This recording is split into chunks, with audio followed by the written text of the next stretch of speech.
अगदी कमी वेळात पौष्टिक बनणारा असा डिंकाचा सूप किंवा डिंकाचे पाणी.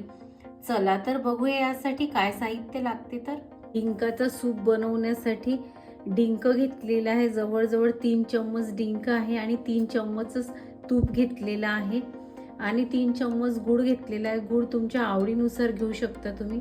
आणि ही एक मोठी वाटी भरून पाणी घेतलेलं आहे. पिस्त्याचे काप घेतलेले आहेत, 3 काजूचे काप घेतलेले आहेत आणि 3 बदामाचे काप घेतलेले आहेत. सर्वात आधी कढई गरम करून घेतलेली आहे. हे जे आपण तूप घेतलेलं आहे 3 चम्मच हे टाकून घ्यायचं आहे आपल्याला तूप कढईमध्ये.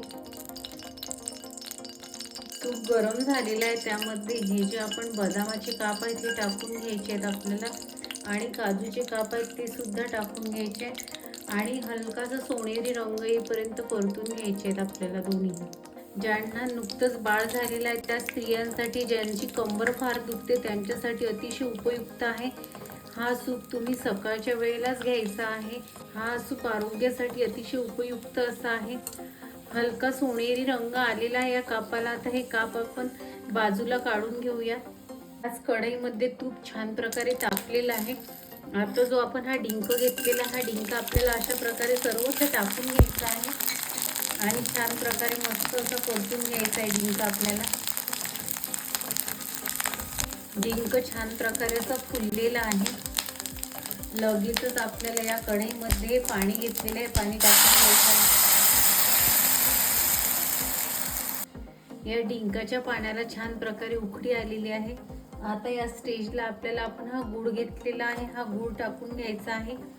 तुम्हाला हवं असेल तर तुम्ही खडीसाखर किंवा साखरेचा वापर सुद्धा आपल्या आवडीनुसार यामध्ये करून घेऊ शकता. आणि चांगल्या प्रकारे असं मस्त आपल्याला हा गूळ वितळेपर्यंत हे छान प्रकारे असं मस्त शिजून घ्यायचं आहे बारीक गॅसवर.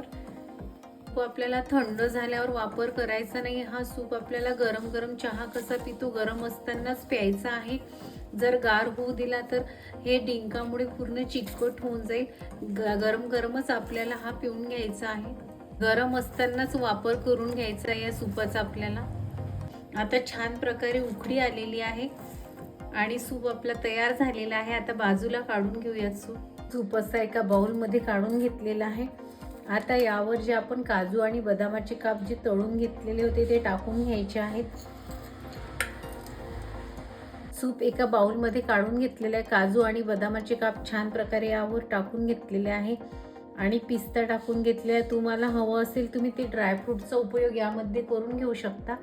यामध्ये विलायची वगैरे टाकायची गरज नाही आहे, कारण यालाच एक वेगळा स्वाद असतो.